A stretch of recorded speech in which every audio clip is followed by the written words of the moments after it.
Son esprit et ses mains l'ont aimé. Elle entoure de ses bras le sourire invisible et présent qu'il lui a donné dans la pierre. Elle se réconcilie un peu avec elle-même. Elle sent qu'elle pourra peut-être devenir un jour Antigone. Même la petite Blanche avait d'abord objecté « On ne renie pas sa fille pour un panier à 3 points ». Mariette avait enfoncé le clou sur le match. Il n'a pas mis un panier à 3 points, il en a mis des tonnes. Le score 123-65 était historique. Elle avait aussi rappelé l'enjeu. Le frère, c'était le match de sa vie. Il y avait un sélectionneur dans les tribunes, un découvreur de jeunes talents qui lui aurait tapé sur l'épaule en faisant de sa grosse voix « Fiston, la partie merdique de ta vie est terminée ».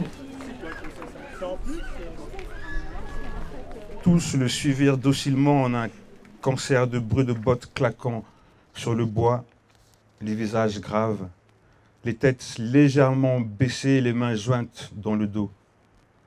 Une fois les gradés partis, l'équipage resta silencieux.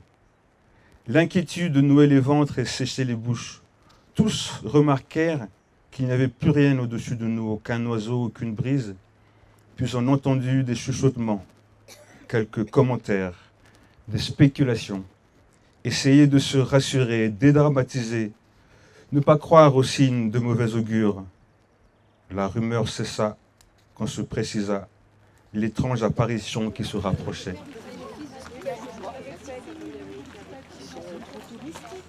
Notre modernité a célébré la parole d'Isaac et son impensable sacrifice. Abraham apprend qu'il doit sacrifier son fils, se lève un beau matin et part avec lui. La marche qu'il entreprend vers la montagne est une marche de soumission et de révolte tout à la fois.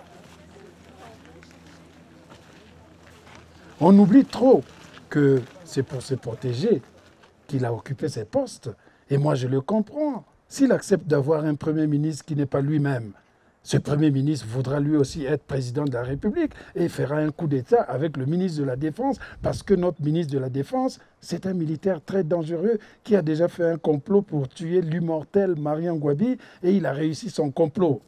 Ce militaire, il connaît bien tous les autres militaires de notre armée qui le respectent car ce n'est pas donné à tout le monde de tuer un immortel.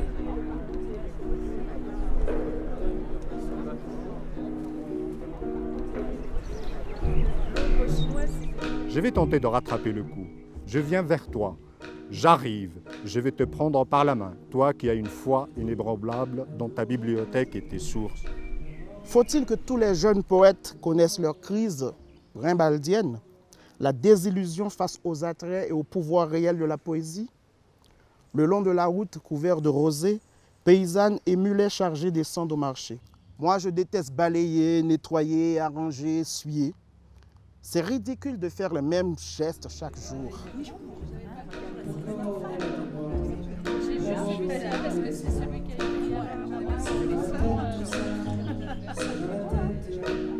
Mais c'est parce que aussi je cherche à inscrire ma légende dans la grande légende du monde et qu'il y a des forces qui m'empêchent de le faire que je suis devenu romancier.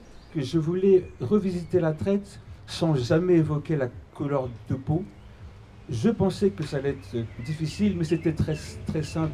Et seule la littérature permet ça. Pour moi, c'est vraiment une chouette rencontre autour de l'écriture et autour des partages qu'il peut y avoir, à la fois à avoir lu des textes et puis à écouter des textes. Et puis d'avoir des lectures faites par les auteurs, c'est quelque chose de superbe.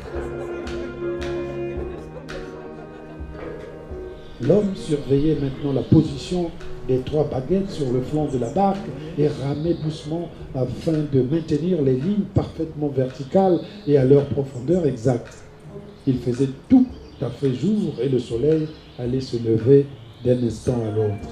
Un maigre soleil se leva sur la mer et le vieil homme aperçut les autres barques bas sur l'eau et à peu de distance de la côte, dispersées ça et là dans le courant, puis le soleil.